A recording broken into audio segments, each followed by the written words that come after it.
오랜만에 이 자리에 서는 것 같습니다. 사람들은 누구나 미래에 대한 관심이 참 많습니다. 혹은 미래에 대한 두려움이 있기도 하지요. 그래서 젊은이들은 타로 카페 혹은 어른들은 점집 이런 데 찾아다니면서 자기의 미래에 대해서 알아보려고 애쓰는 것들을 우리는 알 수 있습니다. 또한 그리스도인들도 예언 기도를 받는다는 명목으로 자신에게 주어진 미래를 알아보려는 미신적인 신앙을 버리지 못할 때도 있다는 것을 우리는 알고 있습니다.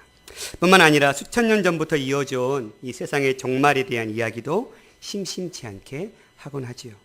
더욱이 요즘처럼 자연재해에 감당할 수 없는 위력 앞에 인간의 나약한 현실을 보게 될 때는 더욱더 다가올 미래가 두렵게 느껴지는 것 같습니다. 종말의 징조에 대한 예수님의 여러 말씀 중에 마태복음 24장에서 이런 말씀을 하는데 같이 한번 읽어볼까요? 시작. 민족이 민족을, 나라가 나라를 대적하여 일어나겠고 곳곳에 기근과 지진이 있으리니 이 모든 것은 재난의 시작이라. 마치 우리가 지금 이 시절에 살고 있지는 않은지 모르겠습니다. 중요한 것은 그것은 재난의 시작이라는 것입니다. 보다 중요한 것은 우리의 의지와는 상관없이 종말은 다가오고 있다는 사실입니다. 종말은 두 가지 차원에서 생각해야 합니다. 먼저 주님이 재림하시는 종말이지요. 우주적이고 역사적인 종말입니다. 그래서 초대교회 신자들은 주님 다시 오실 것들을 기억하면서 마라나타 인사하면서 주 예수여 어서 오시옵소서 하며 그 고난 속에서 재림을 기다리며 견뎌내는 신앙을 살았습니다. 다른 하나는 개인적인 종말이지요. 이는 나의 호흡이 끊어지는 순간입니다. 죽음은 멀리 있는 것이 아니라 가까이 있음을 인정하는 삶을 살아야 할지도 모르겠습니다. 최근에 저는 장인어른의 죽음을 지켜봐야 했습니다. 폐암 수술 이후 지난 몇 년 동안 좋지 않은 건강으로 힘들어하긴 하셨지만 이렇게 갑자기 돌아가실 줄은 몰랐기 때문입니다. 지방에 있는 친척 집에 방문하시겠다고 하시면서 저희 집에 아침 일찍 들르셨습니다. 그래서 따뜻한 국 끓이고 따뜻한 밥 한 공기 대접해서 다 드시고 밖에 놀이터에서 막내딸과 2시간 가까이 담소를 나누시고 그리고는 지방에 계신 친척 집으로 배웅할 수 있도록 버스터미널에 데려다 드렸습니다. 그리고는 며칠 후 대전에 있는 어느 한 종합병원 중환자실에 입원해 계신다는 소식이 전해졌습니다. 친척의 말은 상태가 위독하다라고 말씀하셔서 돌아가시 전에 예수 그리스도의 복음을 한 번 더 확실하게 전해야 될 것 같아서 담당 교수님께 말씀을 드리고 양해를 구하고 아내와 함께 밤늦게 대전 병원으로 향했습니다. 중환자실에 누워 계신 장인어른은 저희를 보자마자 들리지도 않은 목소리와 힘없는 손짓으로 병원에서 나가게 해달라고 몸부림치시는 것 같았습니다. 마치 나 여기 있으려고 지방 내려간 거 아니다. 나 아직 죽을 날이 멀게 느껴진다. 많이 남았다. 죽음이 웬 말이냐. 이런 절박함으로 호소하는 것 같았어요. 그러나 제 눈에 봐도 아버님은 저희와 함께 병원을 나설 수 있는 상태가 아니셨습니다. 그런 아버님께 짧게 예수님을 소개하고 그분을 붙잡으라고 말씀을 드렸습니다. 끄덕임으로 대답하신 아버님께서는 조금은 차분해지시는 것 같았습니다. 그런 아버님을 뒤로하고 소리에 올라왔지만 얼마 후 아버님은 하늘의 부르심을 받았습니다. 아버님 스스로도 가족들도 아직은 이별의 준비를 할 겨를도 없이 죽음이라는 종말을 맛봐야 했습니다. 사랑하는 성도 여러분, 개인의 종말과 주님의 재림이라는 종말이 멀게만 느껴지십니까? 그러나 그 누구도 내일 일은 알 수 없습니다. 호흡하고 있는 지금 이 순간이 지금 우리가 종말을 준비할 수 있는 유일한 시간이고 우리가 살아가는 삶의 현장이 죽음을 준비할 수 있는 장소임을 잊지 말아야 할 것입니다. 그렇다면 우리는 어떻게 종말을 대비하며 살아가야 할까요? 우리는 무엇을 기다리며 살아가야 할까요? 사람들은 제각기 저마다 무엇인가를 기다리며 살아가는 것 같습니다. 농부는 씨 뿌릴 봄을 기다리고 결실을 할 가을을 기다리죠. 부모들은 자식의 성공을 기다립니다. 직장인이나 사업가들은 승진과 사업의 성공을 애타게 기다리지요. 우리 그리스도인들은 어떻습니까? 그리스도인의 기다림은 무엇이어야 할까요? 주님 다시 오심을 기다리며 살아야 할 줄 믿습니다. 교회는 주님 다시 오시겠다는 그 약속을 믿고 그 날을 기다리며 살아가는 공동체이기 때문에 그렇습니다. 본문을 살펴보겠습니다. 오늘 본문의 열처녀 비유는 재림에 대한 5가지 비유 중에 3번째 비유입니다. 마태복음 24장에서 25장은 감람산 위에 앉으셔서 제자들을 향해 마지막 때의 재림과 심판에 관해 가르치신 말씀의 본문입니다. 그래서 감람산 강화라고 불리우는데 재림의 5가지 비유, 도둑, 종의 비유, 열처녀, 달란트, 양과 염소의 비유가 2장에 걸쳐서 나타나고 있습니다. 특별히 앞에 3개, 도둑과 종의 비유, 열처녀 비유는 재림의 시기에 관한 가르침을 우리에게 주고 있습니다. 또한 달란트 비유와 양과 염소의 비유는 재림의 준비에 대한 가르침을 우리에게 주고 있는 것입니다. 저와 여러분이 함께 깨닫는 은혜가 있기를 소망합니다. 이 열처녀 비유인 배경인 고대 팔레스타인의 결혼식 잔치는 보통 1주에서 2주 정도 걸렸다고 합니다. 당시 신혼여행이라는 것은 없었으며 신혼부부는 집에서 머무르면서 손님들을 맞이했습니다.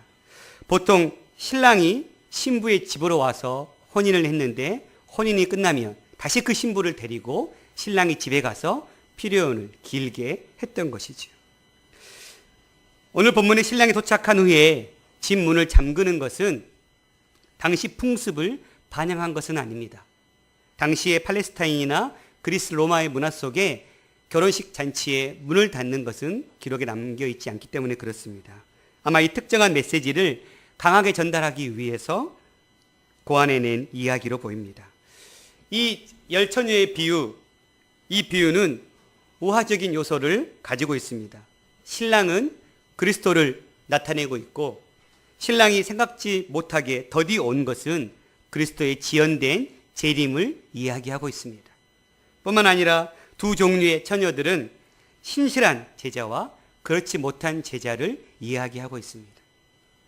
신랑의 도착이 늦어짐에 맞추어 열처녀의 준비가 제대로 되었는가 안 되었는가가 이 본문의 핵심적인 이야기인 것이죠. 1절을 보겠습니다. 함께 읽을까요? 시작. 처녀들은 마치 오늘 본문의 그때에는 주님께서 재림하시는 그날을 이야기합니다.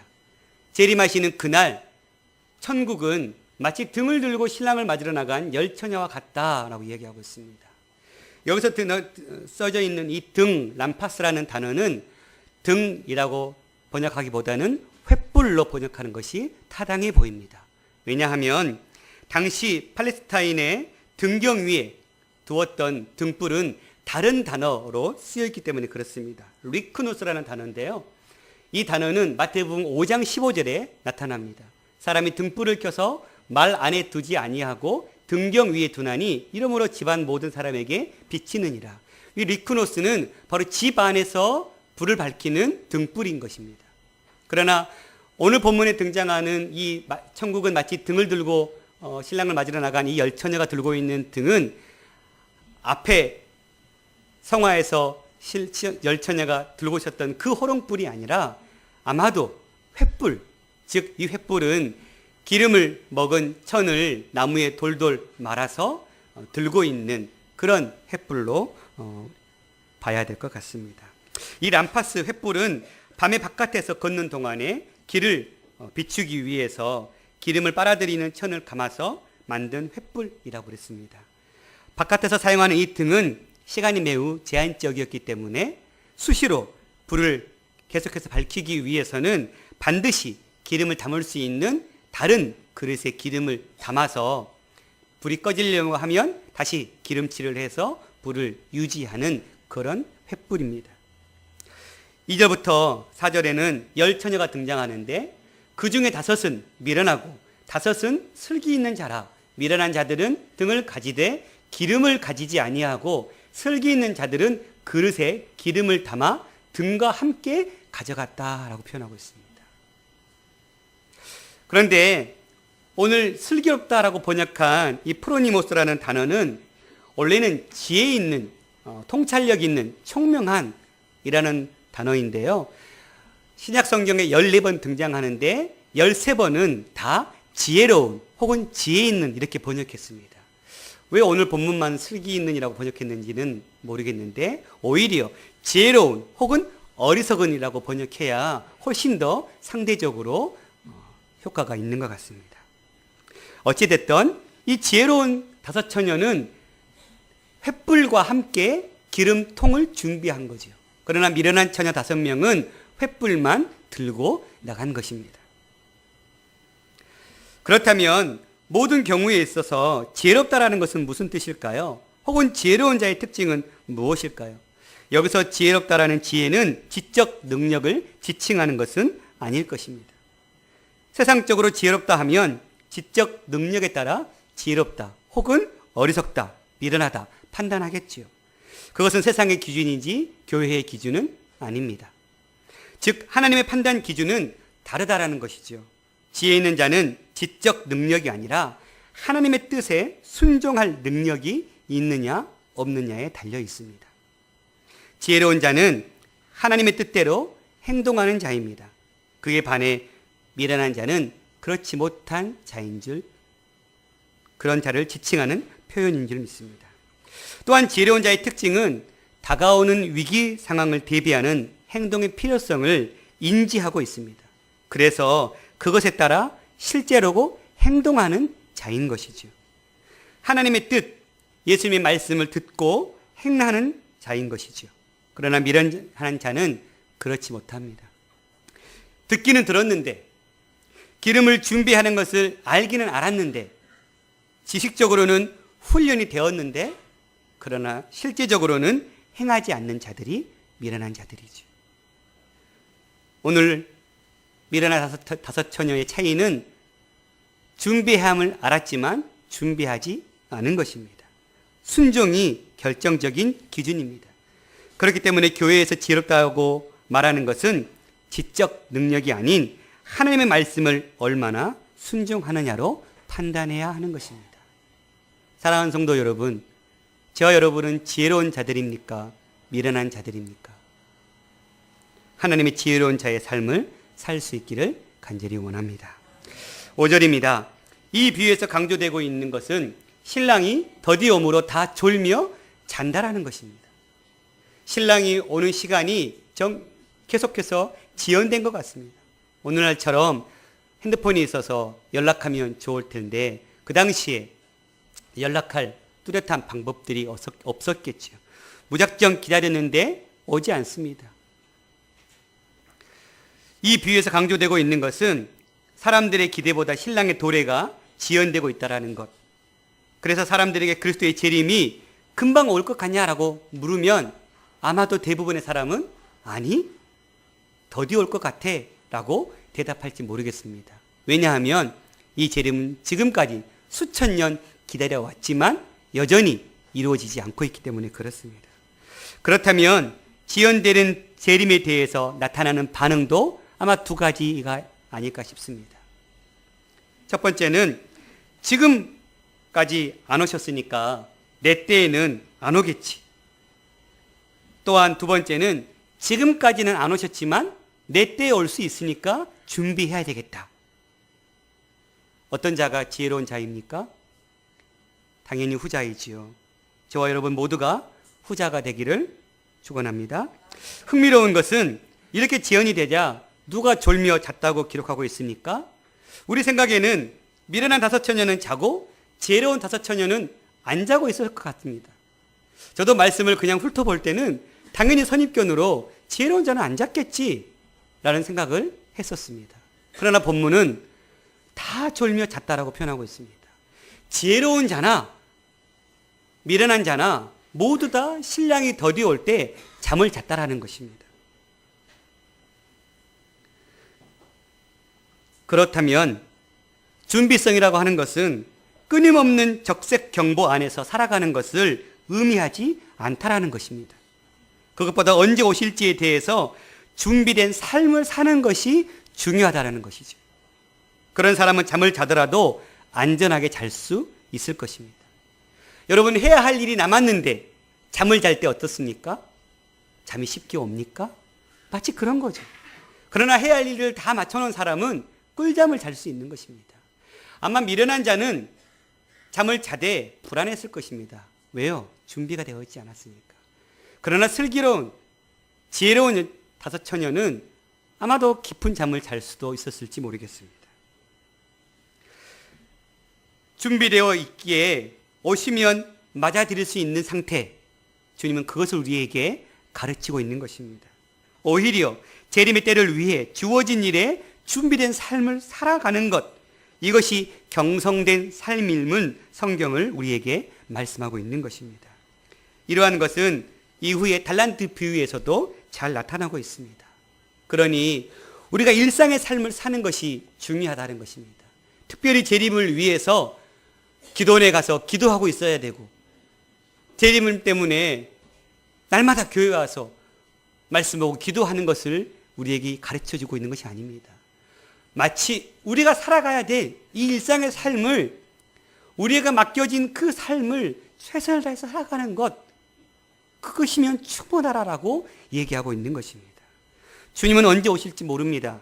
그것이 어떤 이들에게는 불안하게 여겨질 수도 있고 어떤 이들에게는 기대와 설렘을 줄 수도 있습니다. 어떤 차이일까요?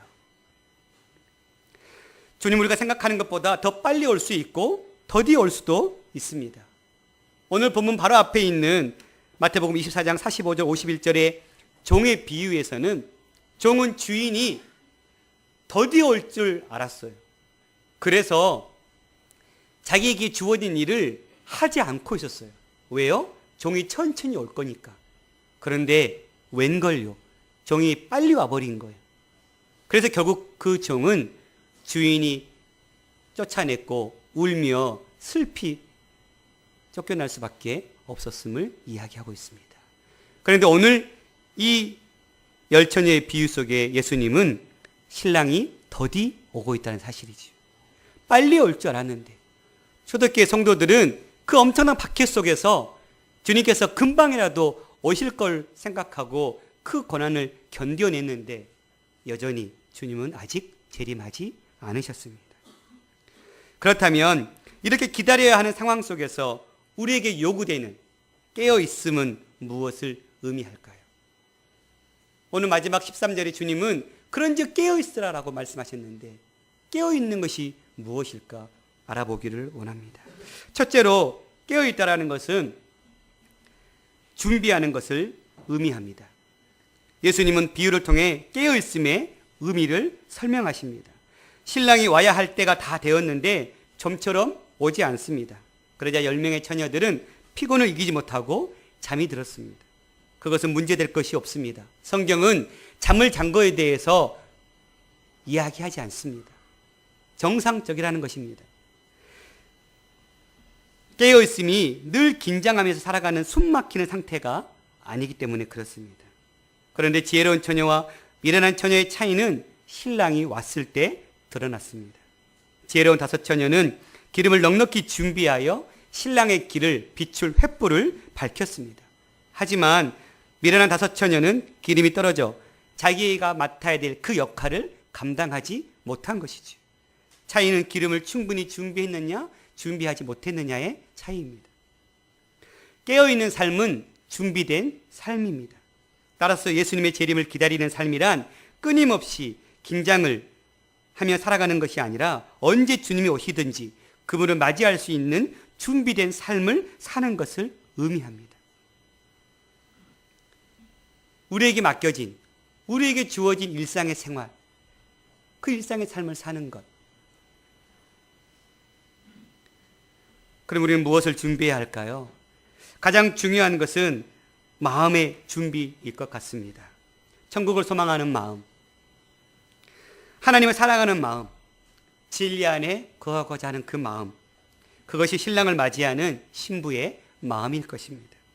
그 마음만 있다면 이 세상에서 편안한 일상의 삶을 살면서 주님 오실 날을 기대하며 살아갈 수 있을 것입니다.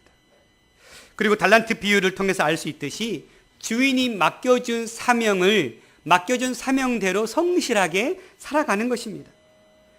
자신의 재능과 잠재력을 충실히 활용해서 성실하게 감당하며 주인이 언제 어디 오시든지 상관없이 드릴 수 있는 결과물을 내놓을 수 있는 준비된 삶을 사는 것을 말합니다.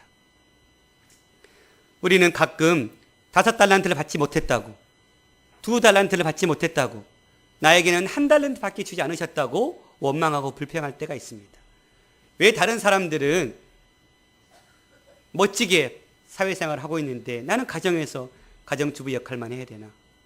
나는 왜 큰 교회를 목회하지 못하고 작은 몇몇 안 되는 개척교회만 목회해야 되나?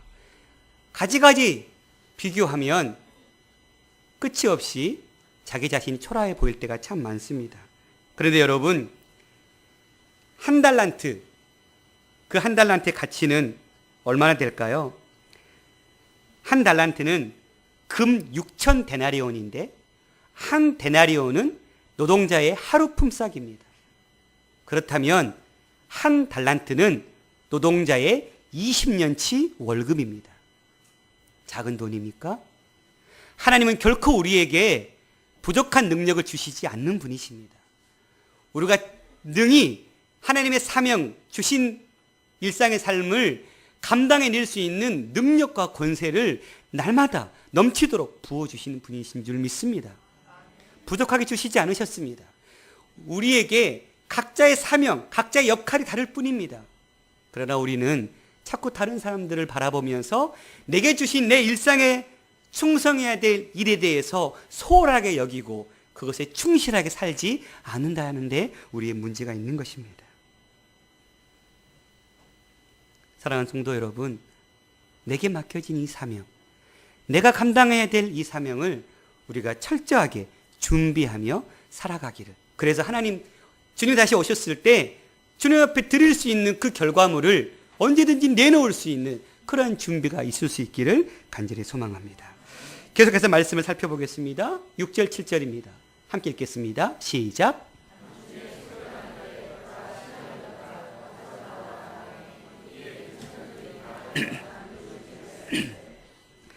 드디어 신랑이 왔습니다. 보라, 신랑이로다, 맞으러 나오라. 잠을 자고 있는 처녀들의 귀 속에 이 소리가 들려오기 시작했습니다. 그래서 황급히 일어나서 등을 준비했다고 그랬습니다. 아마도 횃불을 다시 준비하고 있었던 것 같습니다. 그런데 문제는 8절 9절입니다.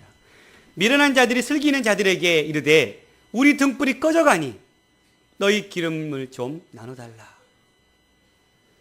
그러나 슬기는 자들이 대답하여 이르되 우리와 너희가 쓰기에 다 부족할까 하노니 차라리 파는 자들에게 가서 너희 쓸 것을 사라 하니.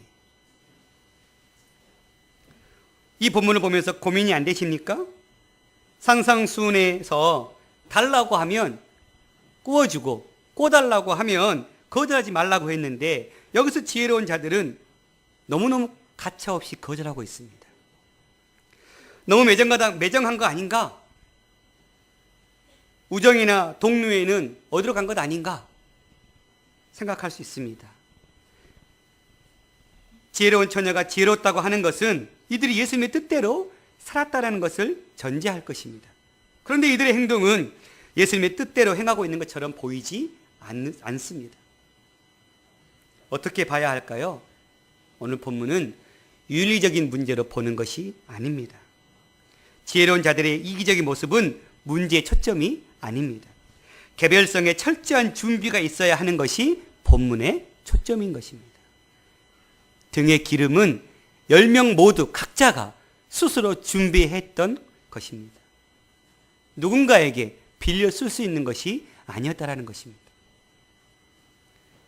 함께 빌려서 쓰면 횃불 5개가 비치는 것보단 10개가 비치니까 밝게 비칠 수는 있었겠죠. 그러나 그 빛이 시간을까지 끌지 못하면 신랑은 어둠 속에 헤매일 수밖에 없습니다. 이 비유에서 말하고자 하는 것은 꽂을 때의 기간이 지났다라는 것입니다. 지금은 꽂을래야 꽂을 수 있는 상황이 아니라는 것입니다. 횃불의 기름은 신랑이 오기 전까지 준비해야 했습니다. 신랑이 오고 난 후에 준비하는 것은 이미 늦어버린 것이죠. 우리도 마찬가지입니다. 우리에게도 준비할 시간은 정해져 있습니다. 언제인지 모르지만 반드시 정해져 있습니다. 그런데 우리는 마치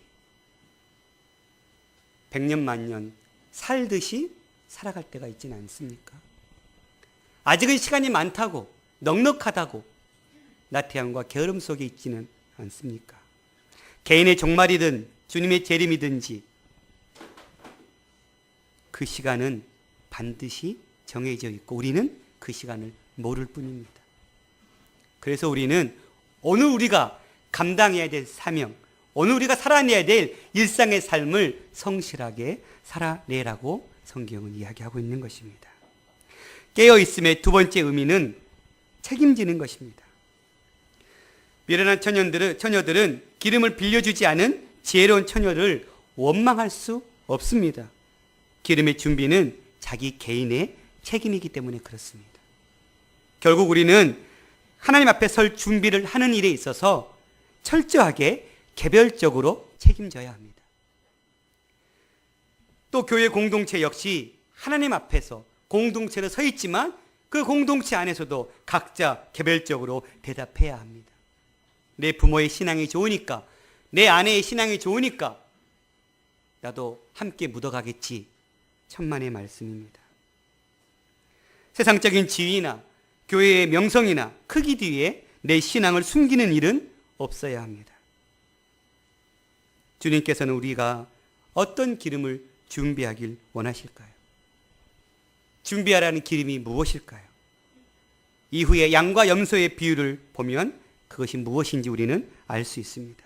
마태복음 25장 35절 36절에 보니까 내가 줄일 때 너희가 먹을 것을 주었고 목마를 때 마시게 하셨고 나그네 되었을 때 영접하였고 헐벗었을 때 옷을 입혔고 병들었을 때 돌보았고 옥에 갇혔을 때 와서 보았다라고 얘기하고 있습니다. 그러자 종들은 임금님 내가 어느 때 이러이러한 일들을 했습니까? 라고 묻습니다. 그에 대한 임금의 대답은 이렇게 얘기하고 있습니다. 내가 진실로 너에게 이르노니 너희가 여기 내 형제 중에 지극히 작은 자 하나에게 한 것이 곧 내게 한 것이니라 하시고. 무엇을 얘기하고 있습니까? 주님이 요구하시는 기름은 무엇입니까? 구체적인 삶의 행동입니다. 그것은 입으로만 할 수 있는 것이 아닙니다. 구원받은 성도의 책임 있는 삶은 세상 속에서 빛으로 소금으로 분명하게 드러나야 합니다. 주님 앞에서 책임 있게 내게 주신 시간과 자원을 활용해야 합니다. 이것이 책임지는 삶입니다. 나에게 주어진 시간에 준비해야 할 기름인 것이죠.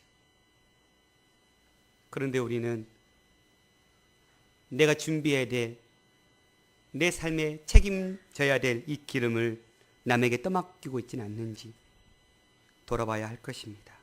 계속해서 본문을 살펴보겠습니다. 10절입니다. 함께 읽겠습니다. 시작.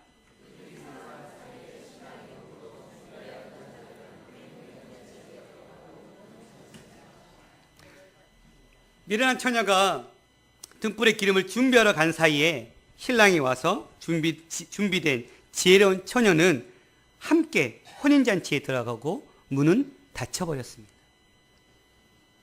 한마디로 망한 것이죠. 뒤늦게나마 기름을 준비해서 횃불을 켜고 왔지만 이미 때는 늦었습니다. 그들은 소리칩니다. 주여 주여 우리에게 열어주소서. 그러나 신랑 대신 주님은 대답하십니다. 진실로 너에게 이르노니 내가 너희를 알지 못하노라. 어디선가 이 모습이 본듯한 모습 아닙니까? 마태복음 7장에 이러한 내용이 있습니다. 그날에 많은 사람이 나더러 이르되 주여 주여 우리가 주의 이름으로 선지자 노릇하며 주의 이름으로 귀신을 쫓아내며 주의 이름으로 많은 권능을 행하지 아니하였나이까 하리니 그때 내가 그들에게 밝히 말하되 내가 너희를 도무지 알지 못하니 불법을 행하는 자들아 내게서 떠나가라. 주여 주여를 외쳤지만 나는 너희를 도무지 알지 못한다 라고 주님은 말씀하고 있습니다. 사랑하는 성도 여러분, 하나님 나라의 완성, 인자의 재림을 내다보는 사람들은 자신에게 맡겨진 사명을 감당하며 살아가야 합니다. 다시 한번 강조하지만 그 준비라고 하는 것은 그날이 오기 전까지만 가능한 것입니다. 재림이 오기 전까지만 가능합니다. 주님이 재림하는 그 시점부터는 준비가 불가능합니다. 왜냐하면 문이 닫힐 것이기 때문에 그렇습니다. 깨어있음의 세 번째 의미는 주인의 때에 순종하는 것입니다. 슬기 있는 다섯 처녀는 미련한 다섯 처녀에게 기름을 사서 채우라고 권했습니다. 하지만 기름을 준비하러 간 사이 혼인잔치집의 문이 닫히고 말았습니다. 기름을 준비하여 돌아왔지만 허사였습니다. 문을 열어달라고 강청했지만 주님은 내가 너희를 도무지 알지 못한다 라는 대답만 들어야 했습니다. 주님이 찾으실 때 대답하지 않으면, 주님이 찾으실 때 행하지 않으면 소용이 없는 것입니다. 내가 원하는 때에, 내가 원하는 방식으로, 내가 원하는 일로 주님을 감동시킬 수는 없습니다. 그것은 종의 본분이 아니기 때문입니다. 종은 주인이 원하는 때에, 주인이 원하는 일을 할 때 주인을 기쁘시게 할 수 있습니다. 그런데 우리는 어떻습니까? 우리는 우리가 원하는 방식으로, 우리가 원하는 때에 주의 일을 하려 할 때가 참 많이 있음을 발견합니다. 저는 그것은 별로 좋아 보이지 않아요. 이렇게 하고 싶어요 하고 거부할 때가 많습니다. 저는 지금은 아직 내가 준비가 안 됐습니다. 조금 더 준비한 후에 하라는 거 하겠습니다 하고 미룰 때가 많습니다. 그러나 주님은 지금 우리에게 요구하고 계십니다. 그리고 주님의 방법, 주님의 뜻대로 우리가 순종하기를 원하신다는 사실입니다. 그렇게 주인의 뜻에 맞게, 주님의 계획하심에 맞게 살지 못하고 오히려 주님의 이름으로라는 타이틀은 걸었지만 내 마음대로, 내 뜻대로 주님을 위한 섬김을 살았다면 주여 주여 하고 아무리 외쳐도 우리 주님은 나는 너를 모른다 하고 말씀하실지 모르겠습니다. 그래서 주님은 열처녀 비유의 결론을 말씀하십니다. 함께 읽겠습니다. 시작.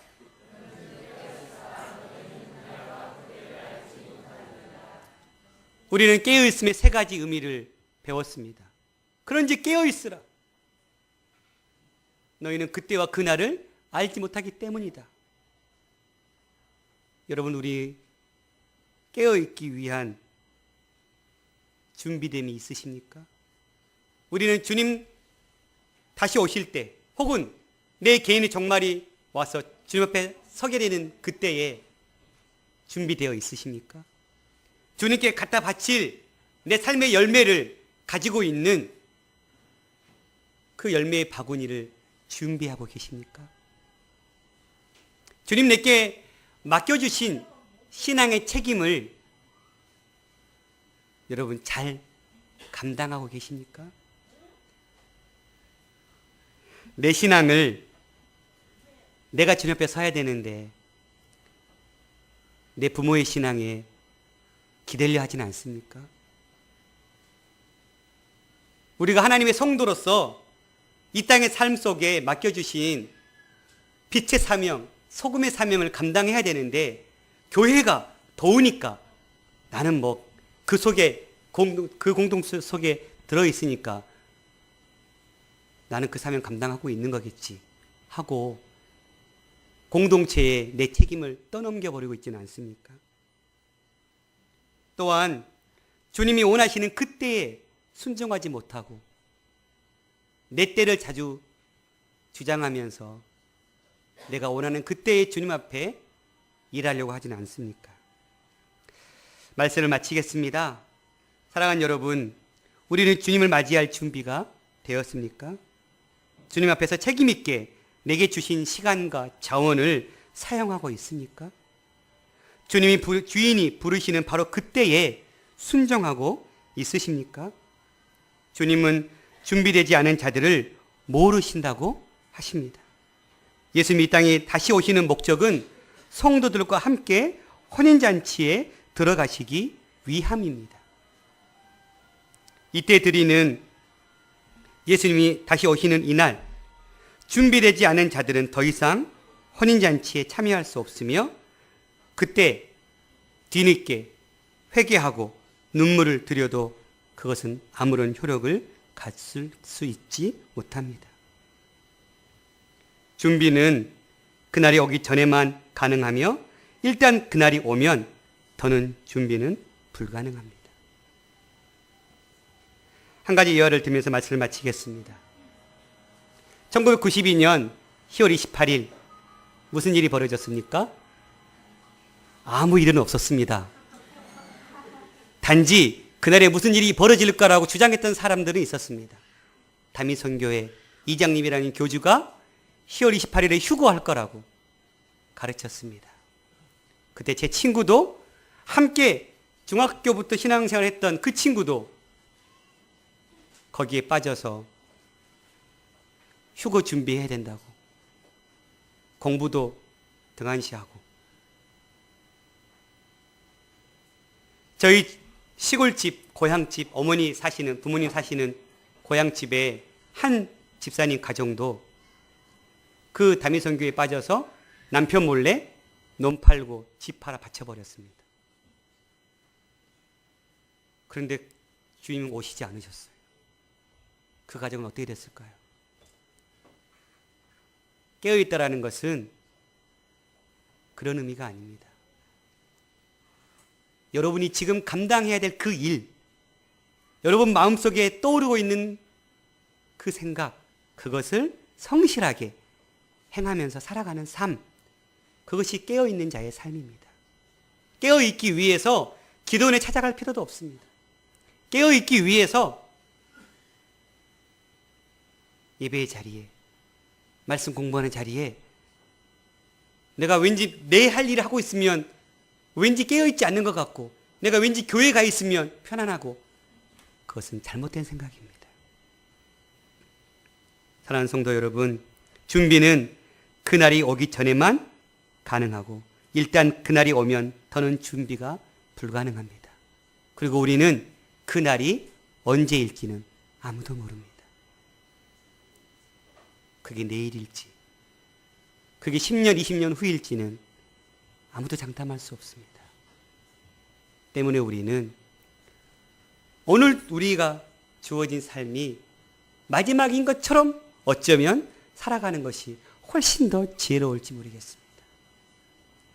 그런데 그것이 두려움 속에서가 아니라 그냥 하나님께서 맡겨주신 사명, 내게 주신 그 일상의 삶, 성실하게 살아내는 것.